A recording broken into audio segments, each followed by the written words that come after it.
This man was born a ferocious beast, yet his appearance exuded a charm admired by all. His unparalleled power reached such a level that anyone who came near would be injured by his sheer force. With no match in the world, he turned out to be Leon, a subordinate under Dominic's command. In the past, he was just an unknown lad who, by chance, obtained a divine weapon through a treasured sword. Since then, he became cold as ice, hard as steel, and slaughtered people like ants, regardless of kinship. Those who fell by his hands didn't even have time to close their eyes. Across the vast lands of Huaxia, there were legends of unrivaled heroes, martial prodigies with the ability to absorb the energy of heaven and earth. When they met, the potential in each was awakened. They could accumulate the universe's unimaginable power. Unrivaled heroes were those blessed by the heavens and earth, able to command heroes across the land and conquer kings and lords. Wielding the sky-painting halberd in hand, Leon was recruited by Governor Dean. However, out of greed, he betrayed and beheaded his adoptive father Dean, presenting the head to Dominic, and joined forces with that treacherous official. Because of this, Leon was greatly valued, granted the red hair and the strongest army. Yet the tides of war turned endlessly, plunging the Han dynasty deeper into decline. Commoners rose across the land to resist the Han court's oppression and suppress rebel forces. Emperor Lou Bennett, then a young and inexperienced ruler, was powerless to govern alone. Dominic grew increasingly arrogant, plotting to usurp the throne. Bennett, standing in court, drew his sword to issue a challenge. He, the son of heaven, must be dignified to rule the realm. Without dignity, how could he command the nation? The civil and military officials realized Bennett harbored rebellious intent and tried to dissuade him, but when he noticed some were disloyal, he ordered his subordinates to drag them out. The 400-year foundation of the great Han dynasty was on the brink of collapse. After driving out the Yellow Turbans, they now faced the usurper Dominic. Dominic disgraced the emperor, caused chaos in the harem, and seduced the empress, shaming the court. Though some loyal ministers knew of it, none had the courage to stand up and resist, only dared whisper behind his back. At that moment, a minor official named Charles felt deeply outraged. Though merely a low-ranking man, Charles declared he would do what no high official dared to. That day, Charles stormed the longevity banquet at Chancellor Warren's residence. Knowing Charles intended to assassinate Dominic, Warren secretly invited him back to his manor. Though Warren lacked great power, he was still willing to help. Charles was deceived into attempting to assassinate Dominic alone. While the fat villain slept, Charles drew his blade. But as the light glinted off it, Dominic awoke. Charles immediately knelt and offered the blade as a gift, claiming it was the 7-star blade, a rare treasure. Dominic tested it on a mirror, slicing it clean in half. Watching from outside, Leon waited for Charles to leave before entering and warning Dominic that the blade was meant to kill. Dominic was skeptical, but with enough persuasion, finally ordered Leon to arrest the traitor. As Charles mounted his horse to flee, Leon quickly leaped onto Red Hair and gave chase. Wherever Charles went, soldiers followed, and he was hit by an arrow. Passing by a forge, Charles slashed at it, sending flames flying and burning the archers, who fell like cut grass. Leon chased him into the forest like a cat toying with a mouse. Wielding the sky-painting halberd, Leon summoned thunder and lightning, toppling Charles and eroding an entire mountain region. After the battle, soldiers searched everywhere but found no trace of Charles's body. Dominic ordered that he be found dead or alive, issuing a nationwide warrant. This incident made Charles famous across the land. He narrowly escaped death and was saved by villagers. But upon seeing the high bounty, they betrayed him for the reward. While he was recovering, soldiers broke in and took him to County Magistrate Trent. Trent, once humiliated by Charles, saw this as a perfect chance for revenge. Charles, refusing to accept defeat, declared that launching a proper campaign against Dominic would be more honorable than being captured as an assassin. Moved, Trent knelt before Charles, resigned his post, abandoned his family, and pledged to help Charles build his legacy. 3 months later, they sought refuge at the home of Luke Baker, a sworn brother of Charles's father. But here, Charles's paranoid nature surfaced. When the family went out to buy wine, he suspected it was a ploy to get him drunk and kill him. Seeing the door locked reinforced his suspicions. He slashed it open, burst out, and massacred the entire Baker family. Only after noticing some pigs being tied up did he realize he had killed the wrong people. The door was locked because the top latch had fallen and blocked it. On the way, they saw a woman bringing home wine, insisting on keeping them there, planning to kill a pig that evening to feast Harold generously. At that moment, Harold, knowing his crime was unforgivable, said, "I've already killed that woman's entire family." Not giving her time to grieve, he immediately apologized and proposed to her on the spot. By the stream, Harold declared that he would rather betray the world than let the world betray him. He would rather be remembered as a villain through eternity than live a life of deceit. Charles saw through Harold's cunning nature and plotted to assassinate him while he slept. But he hesitated, failed to act, and ended up being sent away by Harold. At the end of the Eastern Han dynasty, the Yellow Turban Rebellion erupted among the people, rendering the imperial court powerless. The court summoned generals and heroes, marking the rise of the Three Kingdoms era. Seizing the opportunity, Donovan raised an army to crush the rebels. A brave general sat atop his horse as Yellow Turban troops besieged the court's forces. From afar, the three brothers, Leon, Victor, and Fred, watched closely. "We may not have been born on the same day, month, or year, but we swear to restore the Han dynasty together." Then, they charged into battle. Victor wielded his weapon to rescue Donovan from Yellow Turban soldiers. Fred leaped off his horse, using all his strength to push back the rebels. Leon, with his bow, never missed a shot. Soon, the three brothers helped Donovan regain control of the battle. That day, Leon, Victor, and Fred vowed to bring glory to the Great Han. The enemy general was stabbed and sent rolling down a slope. Han quickly got back on his horse and ordered his men to assist. Though the Han won that battle, Donovan showed no joy. He tilted his head arrogantly and left without a word of thanks. The three brothers regretted helping him, thinking if they'd known he'd act like this, they wouldn't have bothered. Better to let the Yellow Turbans butcher him on the field. Leon believed that every hero would eventually find his purpose, so he urged Fred and Victor not to lose hope. In Shi County, Leon met with a high-ranking official. Having fought over 30 battles against the Yellow Turbans in Cha District, he was appointed county magistrate. However, he was scolded by the official for falsely claiming military merit and impersonating a royal relative. Worse, he was spat in the face, humiliated. Shortly after, Victor and Fred were seen hanging the official on a tree and beating him up. What drove them to do that was the overwhelming support from the people. But just as things seemed to be going well, Han's troops showed up. The three brothers fought back, but the once supportive crowd quickly fled. The brothers couldn't bear to kill their fellow countrymen, so they escaped Shi County and rested beside a stream on the outskirts. They were dismayed that under Donovan's rule, the Han court had become so corrupt. They resolved to seek the hero's platform and find a way to overthrow the tyrant and rewrite history. They wandered deeper into a strange forest, which grew more eerie the farther they went. Thick fog obscured everything. Just after dismounting, a swarm of fireflies surrounded them. Somehow, the three ended up in a mysterious cave. Their weapons suddenly fell from their hands. A woman appeared, knowing exactly who they were. She said this place was the Sacred Sword Forge, and she was the one who crafted their weapons. All her weapons were forged from blood-infused natural stone. The more enemies the wielder killed, the stronger the weapon would become. Leon had heard that the 18 regional warlords were about to form an alliance to attack Donovan. The three brothers hoped to join in to support the Han. It was said that even Harold's famed halberd of fire was made by this woman. She noted that Harold possessed boundless energy, a bottomless force capable of swallowing the world.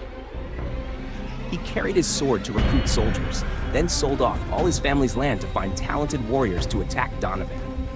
Soon, he raised a mighty army called the Allied Forces of the 18 Warlords.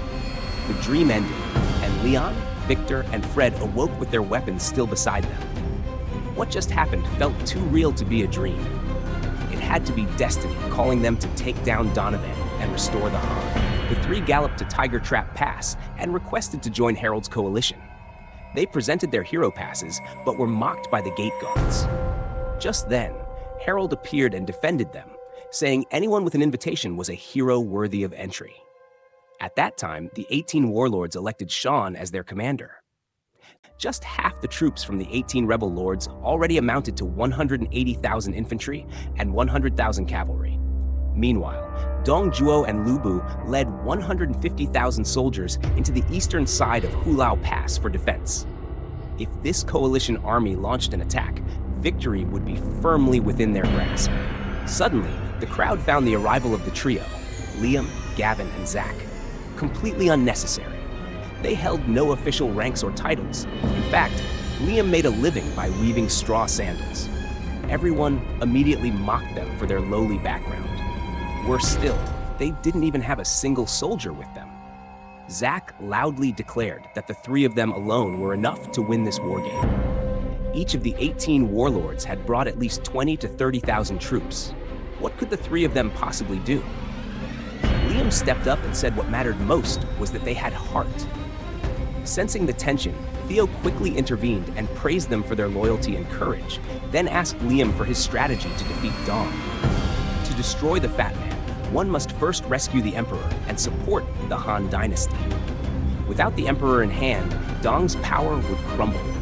To reach the capital Luoyang, they had to pass through Hulao Pass. Surely, the Fat Man would assign Lu Bu to fiercely defend the area. So, to destroy Dong, they must take Lu Bu's head first. Victor, impressed by Liam's strategy, immediately rewarded them with crimson tokens and inducted them as the 19th faction of the alliance. Then, Theo pulled out an imperial decree, supposedly written in the Emperor's blood. Everyone immediately knelt to hear the royal command. Someone questioned Theo, asking if he had really met the Emperor. Theo burst out laughing and said, "Of course not." The decree was written by himself. Just as the crowd was about to react with anger, the alliance leader stepped in to stop them. Theo argued that a righteous reason was needed to launch an expedition. Dong treated the Emperor like a toy in his hands. If their campaign succeeded, even a fake decree would become legitimate. If it failed, it wouldn't matter anyway. Liam immediately recognized Theo's ambition and warned Gavin and Zach to keep an eye on him. Since the decree was fake, Victor established a contest. Whoever entered Luoyang and rescued the Emperor first would be made Grand Marshal. Ken quickly accepted the mission to storm Sishui Pass. Dong was reveling in pleasure when his scouts returned with alarming news. 3 layers of defenses at Sishui Pass had fallen, and Luoyang was about to be attacked. Lu Bu was eager for battle, but Dong said there was no need to butcher an ox to kill a chicken. Hua, the top warrior of Shiliang, volunteered to teach the rebels a lesson. At that time, Theo invited Gavin to play chess under the scorching sun. He wanted to win Gavin over, but Gavin remained fiercely loyal to Liam. Suddenly, soldiers arrived with news. Ken's army had been crushed by Hua's forces. Now the real game begins. Hua, a subordinate under Dong Zhuo, was second only to Lu Bu in strength. If they couldn't defeat him, they could forget about taking down Dong. This was the Allied army's chance to earn honor. Julian, undefeated in battle, volunteered to challenge Hua in solo combat to earn merit for the alliance. Before leaving, Victor offered him wine for courage. However, once on the battlefield, Julian realized within 3 moves that survival was unlikely. Ultimately, he couldn't even keep his head, which flew back to Victor's feet. Gavin wanted to enter the battle, but Liam held him back. The time was not yet right. Acting rashly could be fatal. Victor raised the reward for defeating Hua to 100 gold taels and 30 fine horses. One valiant general accepted the challenge, but was swiftly defeated as well. The reward doubled again, but subsequent challengers all lost their lives, barely laying a finger on Hua. Finally, the time had come. Liam allowed Gavin to take the field. Against such a lowly bandit, Gavin didn't even need wine to boost his courage. Amazingly, he was the first to survive 3 of Hua's attacks. Before his opponent could recover from shock, Gavin said he had a habit of letting his enemy strike first 3 times. Now that those 3 strikes were over, Gavin launched his attack. His moves were so ferocious that Hua had no time to react. In no time at all, Gavin claimed his enemy's head. With their commander dead, Hua's forces dropped their flags and fled in chaos. Gavin's victory left many stunned. But Gavin refused to take the credit alone and let Liam accept the reward on his behalf. With Hua defeated, Ken officially led his army to surround the base of the city. Dong was furious that his 30,000 elite troops were crushed like tofu. Lu Bu asked who had killed them. The answer? An unknown nobody named Gavin.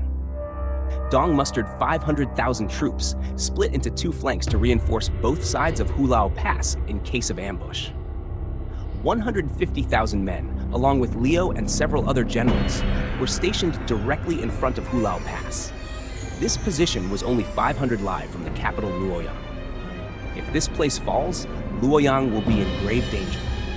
Lian led 30,000 troops stationed in front of Tiger Pass, ready for battle. At the Allied army base, an arrow suddenly flew in. They discovered it was a challenge letter from Lian. Currently, the Allied army had only 8 lords gathered, totaling less than 200,000 troops. A direct confrontation with Dominic's forces would be extremely disadvantageous. At that moment, Lian was drinking by the stream and saw Doreen, as beautiful as a dream, seemingly about to offer herself to the river god. Lian immediately chased after her, saying, "Offer yourself to me instead of the river god." He then gave her a golden token engraved with his name. "From now on, you're mine. No one dares touch you." Lian made a vow that if he returned victorious, he would take her as his wife. But the two had only just met, like drifting clouds. To win her trust, Lian stabbed his own hand with a dagger. "You have my trust now." The next day, Louis, together with Charles, discussed their battle strategy. The 3 brothers would fight Lian, while Charles and the 8 allied forces would split into 5 units to attack Luoyang and crush Fat Dominic. Gavin stood on a cliff to inform the army. "Lian has 30,000 cavalry. We only have 20,000 soldiers. This is a battle of life and death. If none of you want to join us in fighting Lian, you may leave. But whoever stays, if I, Gavin, fall, then we shall share honor and shame together."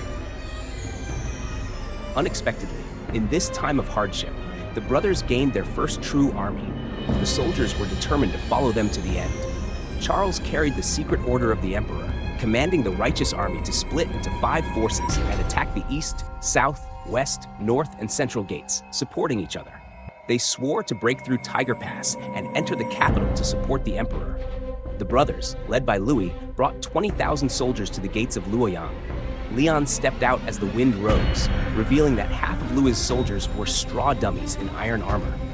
Seeing this, Lian laughed maniacally and mocked them as pathetic. The two armies clashed fiercely. The Allied soldiers split, then under Louis's orders, rearranged into a maze formation, trapping Lian's troops with no escape routes. Meanwhile, Charles and the 8 Allied armies attacked the flanks of Tiger Pass. On the other side, Victor and Gavin crushed the enemy like dry grass. Victor leapt off his horse and slammed his blade into the ground, instantly knocking over enemy soldiers. Gavin flew through the air and struck once more, killing Lian's men before they could react. Riding the momentum, the Allied troops engaged Lian directly. At this point, Lian fought alone, spinning his spear to form a thunderstorm, then summoned lightning to strike the soldiers on the spot. In a short time, over half the Allied army lay dead. Lian continued his assault, facing off against the 3 brothers, Louis, Victor, and Gavin. Both sides wielded weapons forged from meteorite, equally matched in strength. Their clash triggered a powerful shockwave that brought down lava and collapsed the bridge into the city. As they fell into the river below, the bloody battle raged on. Lian somersaulted, dodging attacks, and rode his horse forward.